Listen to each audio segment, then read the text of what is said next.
কি ব্যাপার, ঘুম ভাঙে না এখনো? সকালের নাস্তা না খাওয়াই মারবা নাকি আমাদের? শাশুড়ি হালিমা খাতুনের এমন উদ্ভট যুক্তি শুনে চোখের ঘুম নিমিষেই উধাও মিনহাজের। ঘুম থেকে উঠেই মিনহাজ মনে মনে বলতে লাগলেন, সকালে নাস্তা না খেয়ে কেউ মারা গিয়েছে, এমন সংবাদ আমি আজ অবধি পাইনি। শাশুড়ি হালিমা খাতুনের বলা এমন কথার উত্তর দেওয়ার মতো ক্ষমতা মিনহাজের নেই।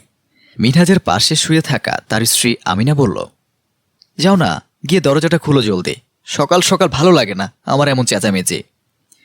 মিনহাজ সাহেব ছট করে বিছানা ছেড়ে উঠে গিয়ে দরজা খুলে শাশুড়ি হালিমা খাতুনের মুখপানে তাকিয়ে একটু হেসে বলল, আম্মা, ও তো রাতে দেরি করে ফিরেছে, তাই রাতে দেরি করে ঘুমিয়েছিলাম।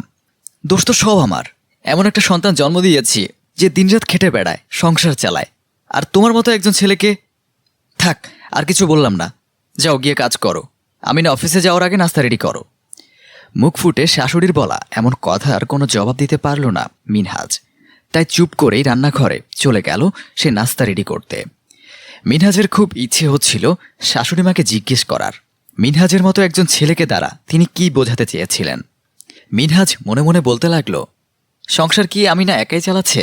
গত 4 বছর আমি যে ঘরের সমস্ত কাজকর্ম, রান্না থেকে শুরু করে একেবারে ঝাড়ু মোছা সব করে আসছি, সেটাকে কি কাজ বলে না? এটা কি সংসারের মধ্যে পড়ে না? নাকি তারা আমাকে মানুষ মনে করে না বলে এই কাজগুলোকেও কাজ মনে করে না? নিজের ইচ্ছে শক্তিকে দমন করে কাজে মনোযোগী হল মিনহাজ। বেশ কয়েকদিন যাবৎ সকাল সকাল মিনহাজের ঘুম থেকে উঠা হয়ে ওঠে না। রাতে দেরি করে ঘুমোতে হয় তাকে আমিনার অপেক্ষায়। রাতের 1টা কি 1:30 নাগাদ চলমান থাকে এই অপেক্ষা। অফিসে কাজের প্রেশার বেশি, তাই রাতে দেরি করেই বাড়ি ফেরে আমিনা। সবাইকে নাস্তা করানোর পরে মিনহাজের খাবারের সময়টা হয়। ঠিক তখনই 6 বছরের মেয়েকে নিয়ে ব্যস্ত হয়ে পড়ে মিনহাজ। মেয়েকে খাবার খাওয়ানো, পরিপাটি করে সাজিয়ে দেয়া সব কাজই করতে হয় মিনহাজের।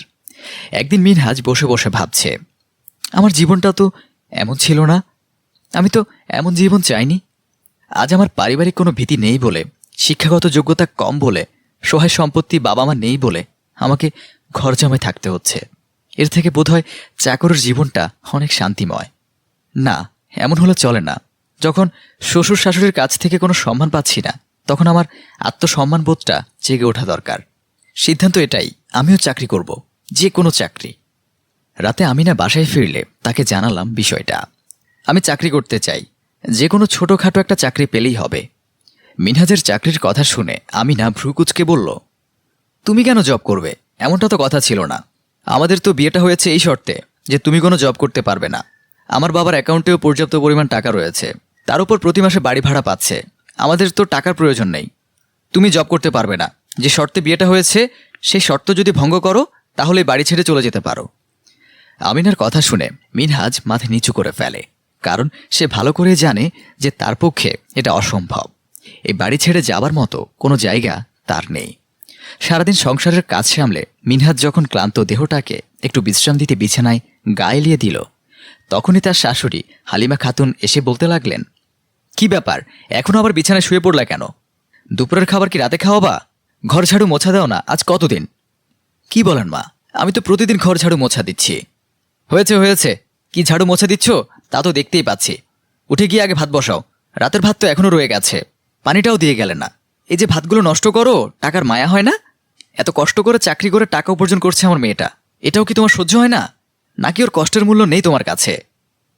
মিনহাজ অত্যন্ত মলিন কণ্ঠে বলল, কি বলেন মা, ওর কষ্টের মূল্য থাকবে না কেন? ওর কষ্টের মূল্য আছে বলেই তো আমি ঘরের সমস্ত কাজ করে দিচ্ছি। আমিনা রাতে বাড়ি ফিরে ওর খাবারটা না খেয়েই ঘুমিয়ে পড়েছিল, এতে আমি কি করব? মিনহাজের শাশুড়ি তাকে ধমক দিয়ে বললেন, মুখে মুখে তর্ক করবা না, এটা আমার একদমই পছন্দ না। যাও গিয়ে ভাত বসাও, কম বসাবা, যেটা বাকি আছে আমি পানি দিয়েছি, ওইটা তুমি খাবা। এই বলে মিনহাজের শাশুড়ি হালিমা খাতুন রুম থেকে চলে গেলেন। যাবার আগে নিম্নস্বরে বলে গেলেন, পরকে ঘরে জায়গা দেওয়াটাই ভুল, একেবারে মাথায় উঠে বসে। মিনহাজ মনে মনে বলছে, না, আর সহ্য হচ্ছে না, কোনোভাবেই আমি এটা মেনে নিতে পারছি না। এতটা অসম্মান আমি কোনোভাবেই মেনে নিতে পারবো না।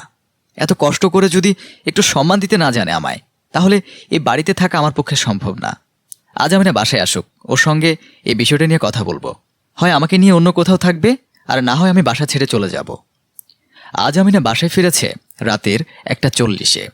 এসেই ওয়াশরুমে চলে গিয়েছে শাওয়ার নিতে। মিনহাজ অনেকটা সাহস সঞ্চয় করে নিল। আমিনের সাথে কথা বলার আগে 10 বার ভেবে চিনতে বলতে হয়, কেননা মিনহাজের বলা প্রতিটা কথার বাঁকা উত্তর দিতে ওস্তাদ আমিনা। শাওয়ার শেষে যখন ঘুমানোর প্রস্তুতি নিচ্ছে আমিনা, তখন মিনহাজ ভীত কণ্ঠে বলল, রাতে খাবে না? না, খেয়ে এসেছি। জলদি ঘুমিয়ে পড়ো, আর দরজাটা খোলা রাখো, যাতে করে সকালে মা এসে শুধু তোমার ঘুমটা ভাঙায়, আমারটা না। তোমাকে কিছু কথা বলতে চাচ্ছিলাম, সারাদিন তো সময় হয় না তোমার সঙ্গে কথা বলার। এখন সময় নেই আমার কথা বলার, তুমি ঘুমিয়ে পড়ো, কাল সকালে শুনবো। মিনহাজ এবার বলল, সারাটা দিন তুমি অফিস করো, ইদানিং রাতেও দেরি করে ফিরছো বাসায়, আমার সঙ্গে ভালো করে দুইটা কথা বলতে পারো না? আমিনা মিনহাজকে ধমক দিয়ে বলল, তোমার জন্য কি আমি ঘুমাতেও পারবো না এখন? আমিনার ধমক শুনে মিনহাজের মস্তিষ্কে গুছিয়ে রাখা কথাগুলো সব ওলট পালট হয়ে গেল। তাই মিনহাজও কিছুটা ধমকের স্বরে আমিনাকে বলল, দেখো রোদেলা, আমি তোমার স্বামী হই, এতটুকু সম্মান তো তুমি আমাকে করতে পারো। ঘর জামাই হয়েছি বলে কেউ সম্মান করবে না? সারাটা দিন গরুর মতো খেটে যাচ্ছে, কিছুই যেন কারো চোখে পড়ছে না। কেন, আমাকে কি মানুষ মনে হয় না? আমার কি কোনো চাওয়া পাওয়া নেই? আমি আর এই বাসায় থাকবো না, হয় অন্য কোথাও চলো, আর নয়তো আমি অন্য কোনো ব্যবস্থা নিব। আমিনা এবার ন্যাকা কণ্ঠে বলতে লাগলো, কি ব্যবস্থা নিবে তুমি শুনি? বাড়ি থেকে চলে যাবে? যাও না, এক্ষুনি যাও। কে আটকে রেখেছে তোমাকে? ঘর জামাই হয়েছ, ঘর জামের মতো থাকবে। তুমি সব জেনে শুনে বুঝে বিয়েটা করেছিলে। তুমি কোনো চাকরি করবে না, ঘরেই থাকবে, দরকার হয় ঘরের কাজ করবে। শর্তটা কি ভুলে গিয়েছ? এখন যদি শর্ত ভঙ্গ করে চলে যেতে চাও, তাহলে কাবিননামায় দেয়া 10 লক্ষ টাকা দিয়ে তারপর বাড়ি থেকে যাবে। কথাগুলো বলেই উল্টো দিকে মুখ ঘুরিয়ে শুয়ে পড়ল আমিনা। মিনহাজ মনে মনে ভাবতে লাগলো, কোথায় পাবো আমি এত টাকা? আর যদিও টাকা পরিশোধ করি, বাড়ি ছেড়ে যাব কোথায়? কে জায়গা দিবে আমায়? বিয়ের আগে ভেবেছিলাম আমিনার মতো পরিবারের ঘরজামাই হয়ে থাকলে শুধু শান্তি আর শান্তি। এই শান্তি যে অশান্তিতে রূপান্তরিত হয়ে যাবে এত অধিক পরিমাণে, এতটুকু বোধ যদি আমার মধ্যে থাকতো, তাহলে কি আমি আর ঘরজামাই হওয়ার শর্তে রাজি হতাম?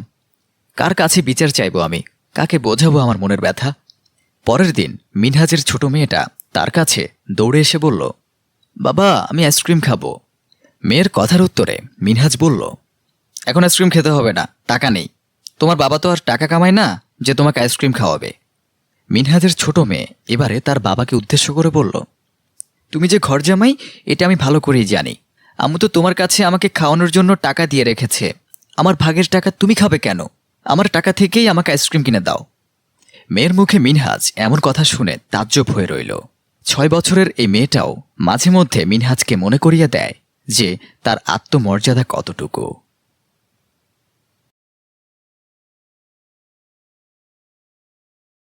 1 মাস ধরে পুরবী ও সুরভি দুপুরে একবেলা খেয়ে দিন কাটাচ্ছে। লজ্জায় তাদের বাবার কাছে বলতেও পারছে না যে সৎমা সালমা বেগম ওদের খাবার দেয় না ঠিকঠাক মতো। আর তাছাড়া প্রবাসী বাবার কাছে এসব বলার সুযোগও নেই দু বোনের। বাবা সপ্তাহে একদিন ওদের সাথে কথা বলে, আর তখন সালমা পাশে দাঁড়িয়ে থাকে। ভয়ে ওরা দুজন নিজেদের বাবাকে কিছুই বলে না। আজ পুরবীর খুব খিদে পায়। সন্ধ্যা হতেই পুরবীর মনে হয় দুনিয়ার সব খিদে যেন আল্লাহ তাকেই দিয়ে দিয়েছেন। 1 গ্লাস পানি ছাড়া পুরবী খাওয়ার মতো তেমন কিছুই খুঁজে পেল না। পেটের ভেতরে এক ধরনের ব্যথা অনুভব করে পুরবী। বিছানায় শোয়া থেকে উঠে বসে ছোট বোন সুরভির দিকে তাকায় সে। ঘুমন্ত সুরভির মুখে যেন বিষাদের ছায়া। ডান গালে 3টি আঙুলের ছাপ স্পষ্টভাবে বসে গিয়েছে। নিজের খিদের কথা ভুলে গিয়ে মুহূর্তে বোনের ব্যথায় ব্যথিত হয় পুরবী এবং তার কাছে গিয়ে মাথায় হাত বুলিয়ে দেয়। ছোট মানুষ না খেয়ে থাকতে পারে না। খিদে লাগলেই পুরবীর কাছে এসে ঘ্যান ঘ্যান করে। আজ সন্ধ্যায়ও সুরভি কান্না করছিল খাবারের জন্য। পুরবী রেগে গিয়ে একটি থাপ্পড় বসায় বোনের গালে। কাঁদতে কাঁদতে সুরভি ঘুমিয়ে যায়। নিজের এমন ব্যবহারে